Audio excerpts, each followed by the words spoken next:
नमस्कार साथियों, स्वागत है आपका हमारे YouTube चैनल में। आप झारखंड के किस जगह से समाचार सुन रही हैं, कृपया कमेंट बॉक्स में लिखकर हमें जरूर बताएं। तो आइए जानते हैं झारखंड से जुड़े तमाम मुख्य बड़ी खबरों को। इससे पहले यदि आप वीडियो को लाइक नहीं किए हैं तो लाइक कर दीजिए और चैनल में नए हैं तो चैनल को सब्सक्राइब कर लीजिए। कौन है नीट पेपर लीक का मास्टरमाइंड? सिकंदर 2010 के पहले रांची में था ठिकाना, रिम्स में लेता था ठेका। दरअसल आपको बता दें कि नीट परीक्षा के प्रश्न पत्र लीक मामले का मास्टरमाइंड सिकंदर यादव का झारखंड कनेक्शन भी रहा है। सिकंदर अलग झारखंड राज्य गठन के पहले रांची में रहता था। उस वक्त उसका ठिकाना बरियातू हाउसिंग कॉलोनी में रहने वाले एक प्रोफेसर के घर में था। सिकंदर 1996-97 के आसपास जब किराए के मकान में रहता था, उस दौरान उसके पास किराए तक का पैसा नहीं था। कुछ दिनों तक वो रिम्स के ही कॉलेज में अनधिकृत रूप से रहता था। जब रिम्स कॉटेज का कॉरिडोर बनाया जाने लगा तो उसे वहां से हटाया गया। बता दें कि सिकंदर को जानने वाले लोग बताते हैं कि झारखंड राज्य गठन के पहले वो रिम्स में PhD और भवन निर्माण विभाग में ठेकेदारी का छोटा मोटा काम करता था। इस दौरान वो रिपेयरिंग का काम करता था। कुछ दिनों में PhD और भवन निर्माण विभाग के कुछ अभियंताओं से सिकंदर का बेहतर संबंध में बन गया। अधिकारियों की मदद से उसे रिम्स में रिपेयरिंग का अच्छा काम भी दिया जाने लगा, जिसमें उसने खूब कमाई की। जिसके बाद बरियातू हाउसिंग कॉलोनी में एक पुराने मकान को उसने खरीद लिया, जहां अभी उसने आलीशान मकान बना लिया। झारखंड विधानसभा चुनाव की तैयारियां शुरू, मतदाता सूची को अपडेट करने का काम 25 जून से होगा प्रारंभ। दरअसल आपको बता दें कि झारखंड के मुख्य निर्वाचन पदाधिकारी के रवि कुमार ने भारत निर्वाचन आयोग की ओर से मतदाता सूची के प्रकाशन को लेकर प्राप्त निर्देशों को लेकर बैठक की। वीडियो कॉन्फ्रेंसिंग के माध्यम से आयोजित इस समीक्षा बैठक में सभी जिलों के जिला निर्वाचन पदाधिकारियों और उप निर्वाचन पदाधिकारी मौजूद थे। उन्होंने सभी जिलों में मतदाता सूची के विशेष संक्षिप्त पुनरीक्षण कार्यक्रम का कार्य पूरी दक्षता के साथ ससमय संपन्न कराने के निर्देश सभी संबंधित पदाधिकारियों को दिए। बता दें कि मुख्य निर्वाचन पदाधिकारी ने कहा कि भारत निर्वाचन आयोग की ओर से 25 जून से मतदाता सूची के विशेष संक्षिप्त पुनरीक्षण कार्यक्रम का कार्य प्रारंभ करने के निर्देश प्राप्त है। इस दौरान सभी BLO को मतदाताओं के घर घर जाकर मतदाता सूची के पुनरीक्षण का कार्य करना है। इस दौरान 1 जुलाई को अर्हता तिथि मानते हुए 18 वर्ष पूरे करने वाले नए मतदाताओं को मतदाता सूची से जोड़ने का कार्य करना है। साथ ही शिफ्टेड, डुप्लीकेट और मृत मतदाताओं का सत्यापन करते हुए मतदाता सूची से उनका विलोपन नियमानुसार सुनिश्चित करना है। सभी BLO को दी जाएगी रंगीन मतदाता सूची। इस दौरान उन्होंने कहा कि मतदाता सूची के विशेष संक्षिप्त पुनरीक्षण कार्यक्रम के दौरान सभी BLO को रंगीन मतदाता सूची दी गई है। उस सूची से मिलान करते हुए पुराने लेमिनेटेड कार्ड को बदलने का कार्य किया जाना है। इस दौरान इस बात का भी ध्यान रखा जाना है कि नए सूची में यदि किसी का फोटो साफ नहीं दिख रहा तो वैसे कार्ड को भी बदलना है। 220 करोड़ से बनेगा IIT का रिसर्च पार्क, 3 शहरों में MBA व MTech की होगी पढ़ाई। दरअसल आपको बता दें कि IIT ISM धनबाद की 2 महत्वपूर्ण बैठकें शुक्रवार को दिल्ली में हुई। पहली बैठक फाइनेंस कमेटी और दूसरी 31वें बोर्ड ऑफ गवर्नर्स BOG की हुई। इस दौरान research park, academic complex, staff quarter सहित अन्य भवनों के निर्माण पर चर्चा की गई। इनकी लागत लगभग 949 करोड़ रुपए आएगी। बैठक की अध्यक्षता BOG के चेयरमैन प्रो प्रेम व्रत ने की। निर्णय लिया गया कि संस्थान के निरसा कैंपस में 220 करोड़ रुपए की लागत से शानदार रिसर्च पार्क बनाया जाएगा। झारखंड से बरेली में अफीम बेचने वाली महिला अरेस्ट। मेरठ STF ने 6 किलो अफीम सहित 2 अंतर्राज्यीय मादक पदार्थ तस्करों को पकड़ा। दरअसल आपको बता दें कि मेरठ STF यूनिट ने गैर राज्यों में अवैध तरीके से नशीले पदार्थों की तस्करी करने वाले गिरोह के 2 शातिरों को अरेस्ट किया है। टीम बरेली से दोनों को पकड़कर लाई है। इसमें एक महिला भी शामिल है जो मूल रूप से झारखंड की रहने वाली है, लेकिन दूसरे राज्यों में नशीले पदार्थों की तस्करी करती है। लंबे समय से STF इन लोगों की तलाश में जुटी थी। पकड़े गए आरोपियों के पास 06.080 किलोग्राम अफीम भी बरामद हुआ है।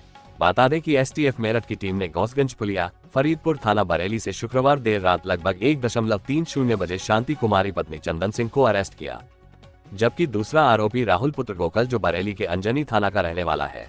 राहुल को टीम ने सुबह 8.20 पर बरेली से ही गिरफ्तार किया है। आरोपी शांति झारखंड हजारीबाग के औखेनी तेली टोला थाना बड़कागांव की रहने वाली है। मेरठ STF के ASP ब्रजेश कुमार सिंह ने बताया कि लंबे समय से मादक पदार्थों की अवैध तस्करी की सूचना थी।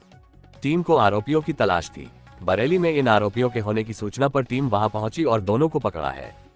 इनके पास भारी मात्रा में अफीम मिला है। OBC को नौकरियों में 5 वर्ष की मिले छूट। राज्य पिछड़ा वर्ग आयोग कर रहा अध्ययन, अगले सप्ताह आएगा प्रस्ताव। दरअसल आपको बता दें कि राज्य में पिछड़ा वर्ग को राज्य में होने वाली नियुक्तियों में 5 साल की छूट मिले। इसके लिए राज्य पिछड़ा वर्ग आयोग तैयारी में है। जल्द ही इस मुद्दे को लेकर आयोग प्रस्ताव बनाने जा रहा है। इस प्रस्ताव को आयोग की अगले सप्ताह होने वाली मीटिंग में रखा जाएगा। फिलहाल आयोग प्रस्ताव बनाने को लेकर झारखंड के आसपास के राज्यों की व्यवस्था का अध्ययन कर रहा है। इस अध्ययन के बाद प्रस्ताव तैयार किया जाएगा, जिसे आयोग की बैठक में प्रस्तुत किया जाएगा। सभी कैटेगरी की नियुक्तियों में छूट की तैयारी आयोग की ओर से बताया गया है कि राज्य में ओबीसी की संख्या लगभग 50% है, लेकिन अभी उन्हें नियुक्तियों में 2 वर्ष की ही छूट मिलती है। उन्हें अधिक अवसर मिले, इसके लिए प्रयास किए जा रहे हैं। आयोग के अध्यक्ष योगेंद्र प्रसाद का कहना है कि अभी हम दूसरे राज्यों की व्यवस्था का अध्ययन कर रहे हैं। आयोग की ओर से मिली जानकारी के अनुसार ओबीसी श्रेणी के उम्मीदवारों को जेपीएससी, जेएसएससी सहित अन्य नियुक्ति प्रक्रिया में उम्र सीमा में छूट दी जाएगी। 7 साल बाद झारखंड टेट, अक्टूबर में हो सकती परीक्षा, जुलाई में भरे जा सकते हैं फॉर्म, नए नियम और सिलेबस पर होगा एग्जाम। दरअसल आपको बता दें कि झारखंड में शिक्षक बनने की इच्छा रखने वाले कैंडिडेट्स के लिए अच्छी खबर है। राज्य सरकार इस साल चौथी शिक्षक पात्रता परीक्षा JTET लेने जा रही है। ये परीक्षा नई नियमावली से होगी। पिछले दिनों नई नियमावली को मंजूरी मिल गई है। बता दें कि अब परीक्षा के आयोजन को लेकर प्रक्रिया शुरू की जाएगी। शिक्षक पात्रता परीक्षा झारखंड एकेडमिक काउंसिल लेती है। स्कूली शिक्षा एवं साक्षरता विभाग ने एग्जाम को लेकर निर्देश काउंसिल को दे दिया है। खबर है कि इसके लिए जुलाई में आवेदन लिए जा सकते हैं। इसके बाद आवेदन की स्क्रूटनी और फिर अक्टूबर में परीक्षा ली जाएगी। इस बार एग्जाम 3 घंटे की बजाय 2.5 घंटे होंगे और नए नियमावली के आधार पर परीक्षा ली जाएगी। शिक्षक पात्रता परीक्षा के लिए चौथी बार नियमावली में बदलाव किया गया है। 24 सालों में 2 बार जेटेट परीक्षा हुई है। नई नियमावली से होगी शिक्षक पात्रता परीक्षा। इस साल शिक्षक पात्रता परीक्षा टेट नई नियमावली पर होगी। नई नियमावली में रिजर्व कैटेगरी में आने वाले कैंडिडेट को अंकों के प्रतिशत परसेंटेज ऑफ मार्क्स में छूट मिलेगी। इसके साथ ही परीक्षा के समय को कम किया गया है। क्लास 6 से 8 की टीचर्स एलिजिबिलिटी टेस्ट 2.30 घंटे की होगी। एड रेड की भनक लगते ही फरार हुआ कमलेश। रांची में आर्म्स एक्ट में केस दर्ज, घर से मिले थे 100 कारतूस और 1 करोड़ कैश। दरअसल आपको बता दें कि प्रवर्तन निदेशालय एड ने शुक्रवार को जिस कमलेश कुमार के यहाँ रेड मारा, उसे इसकी भनक पहले की लग गई थी। एड ने जमीन कारोबारी शेखर कुशवाहा को गिरफ्तार कर पूछताछ शुरू की तो कई जानकारी मिली। इसके बाद जांच एजेंसी ने कमलेश कुमार को समन जारी किया, लेकिन वो पूछताछ के लिए एड ऑफिस नहीं पहुंचा। हालांकि उसे इस बात की भनक नहीं थी कि अचानक जांच एजेंसी उसके घर पर छापेमारी कर देगी। इसी वजह से वो टीम के पहुंचने से पहले की रांची से बाहर चला गया। कमलेश कुमार के खिलाफ काके थाना में आर्म्स एक्ट का केस दर्ज हुआ। ईडी की छापेमारी में कमलेश के फ्लैट से 100 राउंड जिंदा कारतूस मिले थे। बता दें कि करीब 8 साल पहले कमलेश पेशे से फोटोग्राफर था। वो रांची के ही एक स्थानीय अखबार में काम करता था। साल 2016 में उसकी रांची के कुछ पुलिस अफसरों और प्रभावशाली लोगों से जान पहचान हुई। इसके बाद उसने काके में जमीन की खरीद बिक्री शुरू की। देखते ही देखते बाइक पर घूमने वाला कमलेश महंगी गाड़ियों से घूमने लगा। जमीन के इस धंधे से अकूत संपत्ति बनाए। अब वो कंस्ट्रक्शन और रिजॉर्ट के धंधे में भी उतर गया है। ईडी समन की अवहेलना मामला, एमपीएमएलए कोर्ट में चल रही याचिका को निरस्त करने की अपील, हाई कोर्ट में चल रही सुनवाई, 12 जुलाई फिर बैठेगी कोर्ट। दरअसल आपको बता दें कि ईडी की ओर से जमीन घोटाला मामले में पूर्व सीएम हेमंत सोरेन को 11 समन भेजा गया था, जिसमें से 2 समन पर ही वे उपस्थित हुए। उनके इस कदम को समन की अवहेलना मानते हुए ईडी ने याचिका दायर की है, जिसकी सुनवाई एमपीएमएलए कोर्ट में चल रही है। पूर्व सीएम हेमंत सोरेन की ओर से इस याचिका को निरस्त करने को लेकर झारखंड हाईकोर्ट में याचिका दायर की गई है। इस याचिका पर आज सुनवाई हुई। सुनवाई के दौरान जवाब देने के लिए हेमंत सोरेन की ओर से अदालत से गुजारिश की गई, जिस पर कोर्ट ने समय देते हुए 12 जुलाई को अगली तारीख रखी है। ईडी की शिकायतवाद को निरस्त करने का आग्रह हाईकोर्ट ने किया गया है। आज हुई सुनवाई के दौरान हेमंत सोरेन की ओर से बताया गया है कि ईडी के किसी समन की अवहेलना नहीं की गई है। ईडी के जिस समन में वे उपस्थित नहीं हुए थे, उन्होंने उस समय का जवाब भिजवाया था। इसके बाद जारी समन लैप्स कर गया। इसके बाद भी जब ईडी ने फिर समन भेजा तो मैं उपस्थित हुआ। हेमंत सोरेन ने अदालत को बताया कि ईडी दुर्भावना से प्रेरित होकर बार बार मैसेज भेज रही थी। आज की सुनवाई के बाद कोर्ट ने मामले में ईडी को भी जवाब दाखिल करने का निर्देश दिया है। नीट पेपर लीक मामले में बिहार पुलिस का झारखंड में बड़ा एक्शन, देवघर जिले से 6 को दबोचा। दरअसल आपको बता दें कि बिहार पुलिस ने मेडिकल प्रवेश परीक्षा नीट में कथित अनियमितताओं के सिलसिले में झारखंड के देवघर जिले में बड़ी कार्रवाई की है। बिहार पुलिस ने इस मामले में देवघर जिले से 6 लोगों को हिरासत में लिया है। एक अधिकारी ने शनिवार को यह जानकारी देते हुए कहा कि आरोपियों को शुक्रवार रात देवीपुर थाना क्षेत्र में एम्स देवघर के पास से हिरासत में लिया गया। एसडीपीओ देवघर सदर ऋत्विक श्रीवास्तव ने इस वाकये की पुष्टि की। उन्होंने बताया, बिहार पुलिस ने हमें इस केस से जुड़े कुछ आरोपियों को लेकर सूचना दी थी। बता दें, ऋत्विक श्रीवास्तव ने बताया कि झारखंड पुलिस ने आरोपियों की पहचान की, फिर इसके आधार पर उन्हें हिरासत में लिया गया। सभी संदिग्धों को बिहार ले जाया गया है। आरोपियों को शुक्रवार रात को देवीपुर थाना क्षेत्र में एम्स देवघर के पास से एक मकान से हिरासत में लिया गया। संदिग्ध कथित तौर पर जुनू सिंह नाम के व्यक्ति के घर पर छिपकर रह रहे थे। इस वाकये को लेकर देवघर पुलिस की ओर से बयान जारी किया गया है। आरोपियों की पहचान परमजीत सिंह उर्फ बिट्टू, चिंटू उर्फ बलदेव कुमार, काजू उर्फ प्रशांत कुमार, अजीत कुमार, राजीव कुमार उर्फ कारू, सभी बिहार के नालंदा जिले के निवासी, और पनकू कुमार के रूप में हुई है। गौरतलब है कि 5 मई को हुई नीट यूजी की परीक्षा में गड़बड़ी के आरोप लग रहे हैं। बिहार जैसे राज्यों में प्रश्न पत्र लीक होने की घटना सामने आने के बाद सियासी माहौल गर्म है। झारखंड हाई कोर्ट में सांसद निशिकांत दुबे के मामले की हुई सुनवाई, अदालत ने सरकार पर लगाया जुर्माना। दरअसल आपको बता दें कि झारखंड हाई कोर्ट के जस्टिस ए के चौधरी की अदालत में सांसद निशिकांत दुबे के खिलाफ दर्ज मामले को निरस्त करने की मांग वाली याचिका पर सुनवाई हुई। सुनवाई के दौरान सरकार की ओर से दूसरी बार समय दिए जाने की मांग की गई। इस पर अदालत ने सरकार पर 1000 रुपये का जुर्माना लगाते हुए जवाब दाखिल करने का निर्देश दिया है। अदालत ने उक्त राशि झालसा में जमा करने का निर्देश दिया है। मामले में अगली सुनवाई 2 सप्ताह बाद होगी। बता दें कि सांसद निशिकांत दुबे के खिलाफ देवघर के मोहनपुर थाना में प्राथमिकी दर्ज की गई थी। उन्होंने केस को निरस्त करने के लिए हाई कोर्ट में याचिका दाखिल की थी। उन पर आरोप है कि एक व्यक्ति बैल के साथ संदिग्ध अवस्था में दिख रहा था। निशिकांत दुबे ने उस व्यक्ति को पुलिस के हवाले कर दिया था। बता दें कि इस मामले में निशिकांत दुबे का कहना था कि उस क्षेत्र में बांग्लादेशी घुसपैठियों द्वारा गोवंश की तस्करी की जाती है। ऐसे में संदेह होने पर उसे रोका गया था। इसके बाद से उसका बैल नहीं मिल रहा था। उसने निशिकांत दुबे के खिलाफ प्राथमिकी दर्ज कराई थी।